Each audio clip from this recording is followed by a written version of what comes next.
नज़रिया का महत्व। दोस्तों, आप ये जानना चाहते हैं कि भाई ये नज़रिया, एटीट्यूड है क्या, और इस नज़रिया का क्या फ़ायदा है, ये नज़रिया कैसे विकसित होता है, इस नज़रिया से संस्था को फ़ायदा है, आपको क्या फ़ायदा है इस नज़रिया से, आप ये जानना चाहते हैं। आज का ये वीडियो आप ध्यान से ज़रा देखें। क्यों? क्योंकि वीडियो में मैं आपके लिए लाई हूँ एक छोटी सी स्टोरी, और बहुत ही सिंपल है, जिससे ये बात साफ और क्लियर हो जाएगा। नज़रिया क्या है, नज़रिया क्यों ज़रूरी है, नज़रिया के बिना हम क्या नहीं कर सकते हैं, और नज़रिया से क्या हासिल करेंगे। इस वीडियो को अंत तक ज़रूर देखिए। उससे पहले दोस्तों, गुड मॉर्निंग दोस्तों, रज़िया चैनल में आप सभी का स्वागत है। मैं आपकी दोस्त रज़िया लेकर आती हूँ मोटिवेशनल वीडियो आपके लिए, जिससे आपकी लाइफ सफल हो जाए और आप एक शानदार जीवन जिए। तो चलिए दोस्तों, हम आगे चलते हैं इस वीडियो में। तो दोस्तों, मैं यहाँ पूछना चाहूँगी कि क्या आपको कभी इस बात पर हैरानी हुई है कि कुछ लोग, संस्थाएं या देश दूसरों के मुकाबले अधिक समय क्या अधिक कामयाब क्यों हो जाते हैं? इसमें कोई राज नहीं छिपा है दोस्तों।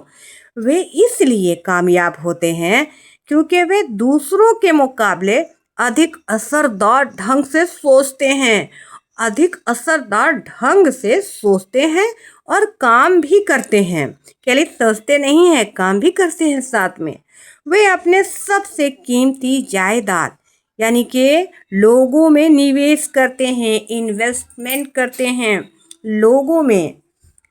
तो दोस्तों, मैं यहाँ आपसे एक यह भी बात करना चाहती हूँ कि तजुर्बा से यह साबित होता है कि सबसे कीमती पूंजी उससे जुड़ी, यानी जो संस्था है उससे संस्था से जुड़े हुए लोग होते हैं। पूंजी या औजार से लोगों की कीमत अधिक होती है। आप उसे एक तराजू में नहीं तौल सकते हैं। अगर किसी संस्था में कामयाबी आती है तो वो केवल पूंजी और औजार से नहीं, बल्कि उसके साथ काम करने वाले लोगों के माध्यम से भी आती है। ये बहुत ज़रूरी और बहुत ही अच्छी बात कही गई है। तो दोस्तों, एक स्टोरी है। स्टोरी ये है कि एक ज़माने की बात है, यानी कि पिछले गुजरे हुए ज़माने की बात है। एक बहुत बड़ी निर्माण कंपनी थी, यानी कंपनी की एक कहानी है जिसका नाम था कलयुग। उस कंपनी का नाम है कलयुग। और ये कंपनी क्या बनाती है? ये कंपनी बनाती है पुल, सड़क और बड़ी बड़ी इमारतें बनाती है ये कंपनियाँ। तो कंपनी में एक मजदूर था जिसका नाम था रमेश। उस मजदूर का नाम रमेश है। अब रमेश कैसा है? रमेश कोई इंजीनियर नहीं था उसमें, ना ही कोई आर्किटेक्ट था। बेचारा रमेश ना कोई इंजीनियर था और ना ही कोई आर्किटेक्ट था। वह एक साधारण मजदूर था जो ईंट ढोता था और सीमेंट मिलाता था। यानी कि एक सिंपल सा मजदूर था बेचारा, और इसमें कोई ई नहीं थी। रमेश बहुत शांत स्वभाव का व्यक्ति था, लेकिन वह अपने काम को बहुत ध्यान से करता था। वो हमेशा देखता था कि कहाँ क्या गड़बड़ी हो सकती है और कहाँ काम को और बेहतर बनाया जा सकता था। एक मजदूर होने के साथ साथ उसने हमेशा इस बात का ध्यान रखा कि कहाँ किस तरह से काम को और बेहतर कर सकते हैं। अगर हम इस तरह से कर रहे हैं तो काम खराब हो सकता है। बाकी जो मजदूर थे ना, वो काम ख़त्म करने की जल्दी में रहते थे। वे हमेशा हर छोटी बड़ी चीज़ पर नज़र रखता था। कौन? रमेश। अब देखिए, अब एक दिन क्या होता है, एक दिन कंपनी को एक बहुत बड़ा पुल बनाने का ठेका मिलता है, और वो पुल एक नदी पर बनाना था। और ये प्रोजेक्ट बहुत ही मुश्किल था। इंजीनियरों ने बहुत सा डिज़ाइन तैयार किया और काम शुरू कर दिया। और सब कुछ योजना के अनुसार चल रहा था। लेकिन लेकिन रमेश ने एक अजीब चीज देख ली। अब क्या अजीब चीज देखी? जब वह पुल के लिए पत्थर और रेत डाल रहा था, उसे लगा जिस तरह से मिट्टी को दबाया जा रहा है वो सही नहीं है। उसे लगा कि इतनी नरम मिट्टी पर पुल की नींव टिक नहीं पाएगी और कुछ ही सालों के बाद ही इसमें दरार आ सकती है। उसने ये सोचा अपने मन में मिट्टी को देख करके। उसने वह बातें अपने सुपरवाइज़र से कही कि सुपरवाइज़र साहब, आपको पता है यहाँ जो डाल रहे हैं ना, तो वो पुल जो आप बना रहे हैं बहुत दिक्कत करेगी। तो सुपरवाइज़र ने कहा, सुपरवाइज़र बहुत घमंडी था, अहंकारी था, और उसने कहा, तुम बस एक मजदूर हो रमेश। इंजीनियरों ने यह डिज़ाइन महीनों के मेहनत के बाद बनाया है और तुम उनकी समझ पर सवाल उठाते हो। कैसे उठा सकते हो तुम उनके काम पर सवाल? रमेश को बहुत बुरा लगा, लेकिन वह यह जानता था कि उसका नज़रिया सही है। उसने हार नहीं मानी और अगले ही दिन उसने सीधे प्रोजेक्ट मैनेजर से बात करने में फैसला किया कि मैं अब प्रोजेक्ट मैनेजर के पास जाऊंगा और उसी से ही अपनी बातें रखूंगा। अब प्रोजेक्ट मैनेजर जो था ना, वो एक अहंकारी स्वभाव का व्यक्ति था, बहुत घमंडी था और मुंह फट भी था। उसे सारी बात बताई रमेश ने कि सर, वहाँ पर जो पुल है ना सर, वो अभी जो मिट्टी जो है वो बना रहे हैं आप, वो पुल में ना कई सालों के बाद दरार आ जाएगी सर।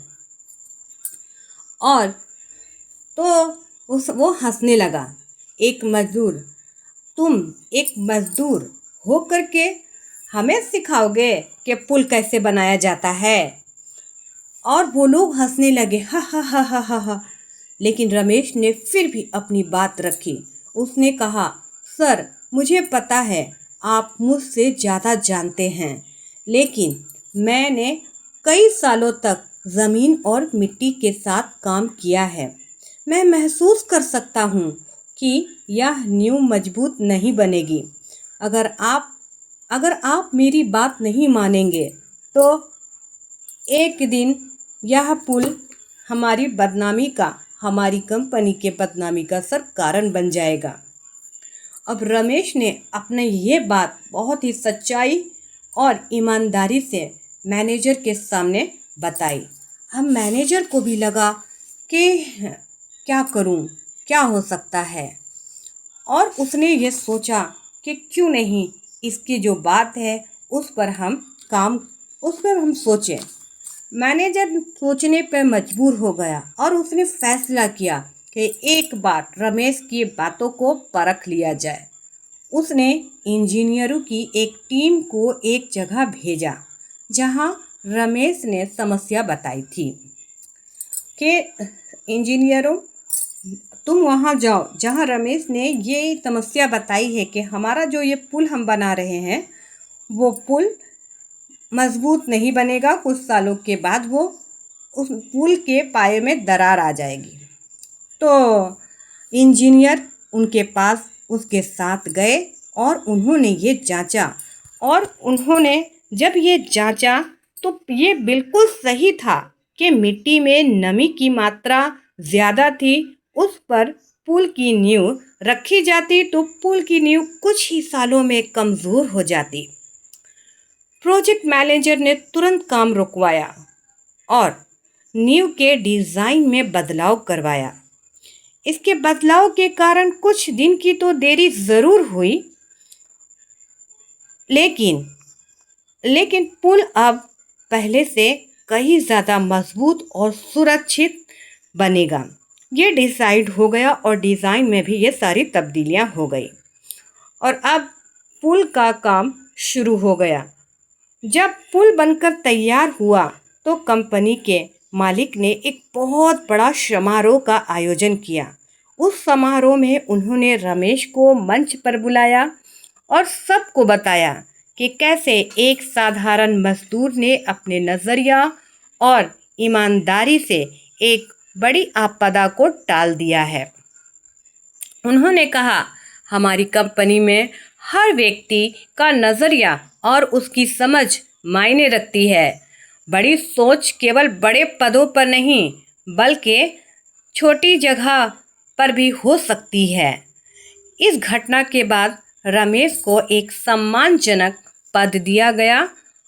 वह अब एक टीम लीडर था जिसका काम हर प्रोजेक्ट में छोटी बड़ी समस्याओं को पहचानना था।